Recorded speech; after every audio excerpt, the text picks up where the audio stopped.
কোনো পূর্ব পরিকল্পনা ছাড়াই আজকে আমরা বের হয়েছি। আজকে হাসান আমাকে একটু আগে ফোন করে বলল কুরুম যাবে। আমি এখন বের হয়েছি কুরুম সি বিচ যাওয়ার উদ্দেশ্যে। এখন একটু বাসায় যাব, গিয়ে একটু ড্রেসটা চেঞ্জ করব, চেঞ্জ করে তারপর বেরিয়ে পড়ব কুরুম যাওয়ার উদ্দেশ্যে। সেখানে তোমাদেরকে নিয়ে দেখাবো নীল জলের খুব সুন্দর একটি সমুদ্র সৈকত, এবং সমুদ্র সৈকতের পারে পারে বলতে একটু আগেই Bangladeshi embassy. Just wait and C.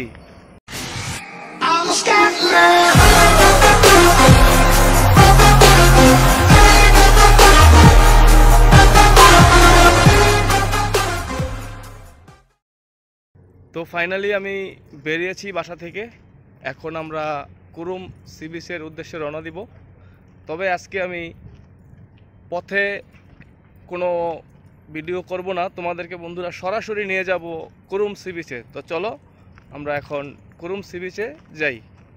বন্ধুরা আমরা গাড়ি থেকে নেমেছি, তবে একটু কথা বলে রাখছি, আমরা যেখানে নেমেছি তার একটু পিছনেই হচ্ছে বাংলাদেশ এম্বাসি। তো বাংলাদেশ এম্বাসি আমি তোমাদেরকে ভিডিওতে দেখাবো বলেছিলাম, কিন্তু না, আজকের এই ভিডিওতে আমি তোমাদেরকে বাংলাদেশ এম্বাসি দেখাচ্ছি না। এর কারণ হচ্ছে বাংলাদেশ এম্বাসি দেখার পর আমার যে অনুভূতি হয়েছে সেটা নিয়ে আমি একটু বাড়িয়ে কিছু বলতে চাই। তাই ভিডিও যাতে বেশি বড় না হয়ে যায় সেজন্য আমি আজকে বাংলাদেশ এম্বাসিটা দেখাবো না, অন্য একটা ব্লগে আমি তোমাদেরকে বাংলাদেশ এম্বাসিটা দেখাবো। তো চলো আজকে আমরা একটু এখানে ন্যাচারাল পরিবেশটা দেখি। এবং তোমরা সামনে যে সমুদ্র সৈকতটি দেখতে পাচ্ছ এটাই হচ্ছে ওমানের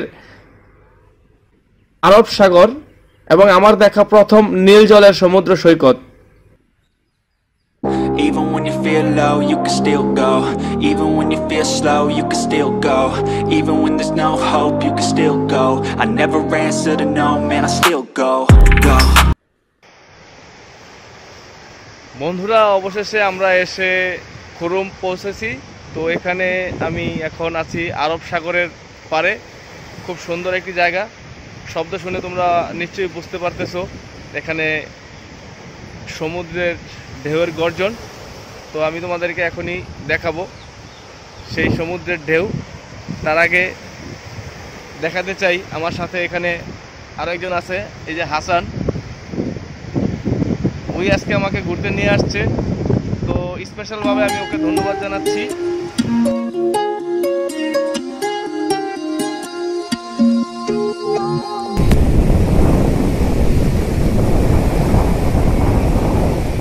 বন্ধুরা এই যে তোমরা এখন দেখতে পাচ্ছ এটাই হচ্ছে আরব সাগর।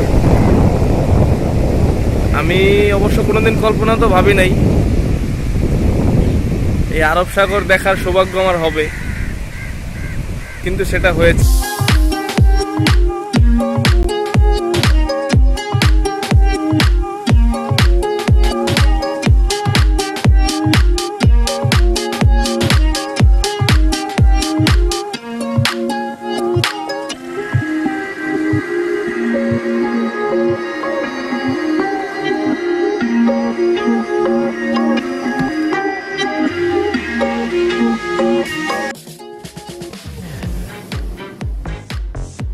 আল কুরুম সৈকত ওমানের উত্তরে মাসকাট শহরে অবস্থিত একটি সমুদ্র সৈকত। এটি ওমানের অন্যতম সমুদ্র সৈকত হিসাবে বিবেচিত হয়। এ কারণেই এর কাছাকাছি প্রচুর বিখ্যাত হোটেল ও ক্যাফে নির্মিত হয়েছে। রাজধানীর শহর মাসকাটে থাকার কারণে আল কুরুম সৈকতে ওমানের ব্যস্ততম সৈকতগুলির মধ্যে একটি নির্ধারণ করা হয়, যেখানে একটি শপিং সেন্টার, রেস্তোরাঁ এবং অন্যান্য আকর্ষণীয় জায়গাও রয়েছে যা আপনার মনকে আনন্দিত করে তুলবে।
বন্ধুরা তোমরা দেখতে পাচ্ছ হাসানের মন খারাপ, কারণ এত সুন্দর একটা জায়গায় হাসান বান্ধবী নিয়ে আসতে পারে নাই, সেজন্য। তো হাসান, মন খারাপ করার কিছু নাই। হাসান, দেশে গেলে কক্সবাজার যায় বান্ধবী লয়ে ঘুরো। আরে ভুল বলছি, তোমার তো বউ আছে, তুমি না বিয়ে শাদী করছো। হাসান এদিকে তাকাও, কি বলছি বুঝছো তো? আসলে তোমার এই সুন্দর একটি জায়গায় আসতে পেরে তোমার কাছে কেমন লাগতেছে? এদিকে তাকায় বলো। অনেক ভালো, নাইস, ঠিক আছে, beautiful place. Thank you so much.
Al Qurum সৈকত।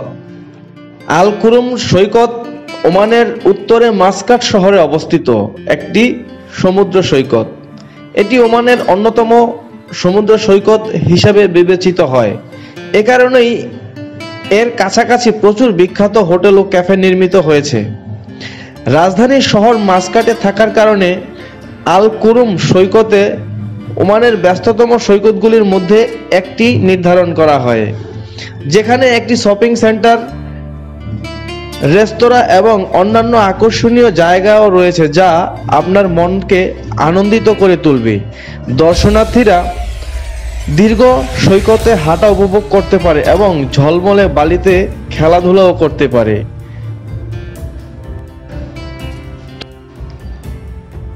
কুরুম সমুদ্র সৈকতে এলে কে বলবে ওমান মধ্যপ্রাচ্যের দেশ?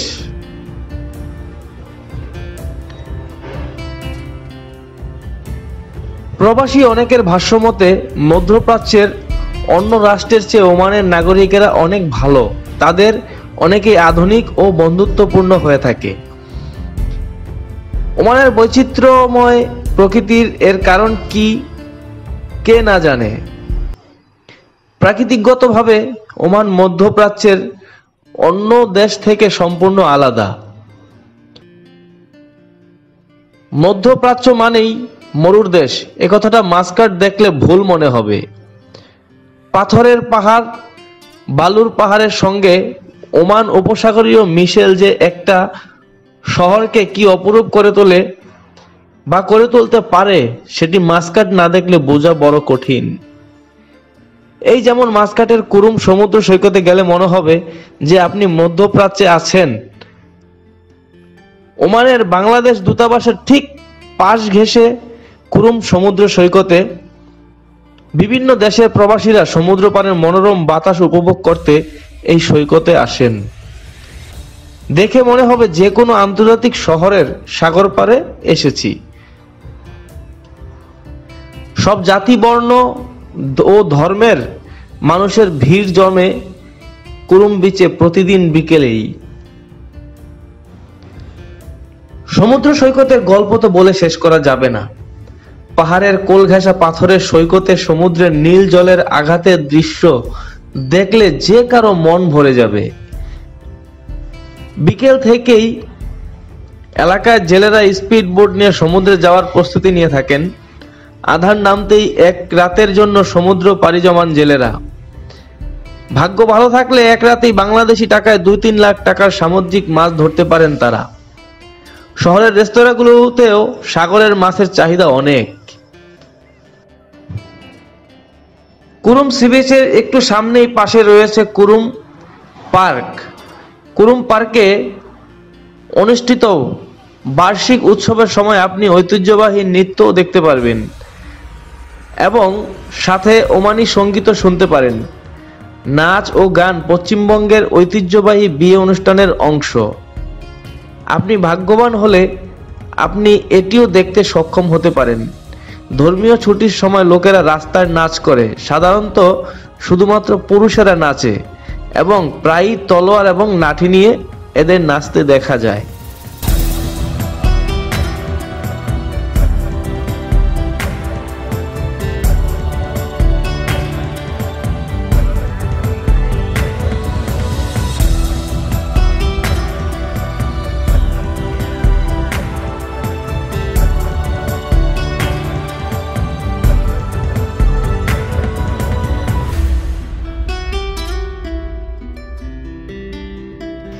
বন্ধুরা, আমি তোমাদেরকে একটা জিনিস দেখাতে চাচ্ছি, সেটা হচ্ছে এই যে দেখতে পাচ্ছ তোমরা এখানে যে শামুকগুলা, আমাদের বাংলাদেশে কক্সবাজারে এরকম শামুকগুলো দিয়েই মালা তৈরি করা হয় এবং সেগুলো মার্কেটে বিক্রি করে। আর এখানে দেখো হাজার হাজার এবং অসংখ্য শামুক সমুদ্র পাড়ে পড়ে আছে। সত্যি অসাধারণ এই দৃশ্য, মনোরম দৃশ্য, নিজ চোখে না দেখলে আসলে বিশ্বাস করা যায় না।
বন্ধুরা, আমাদের এখানে ঘোরা শেষ। খুরুম আমরা দেখলাম এবং আরব সাগর দেখলাম। এই যে হাসান ও শফিক ভাই, এখন আমরা আসলে ঘোরা শেষ। এখান থেকে আমরা চলে যাব আমাদের গাড়িতে।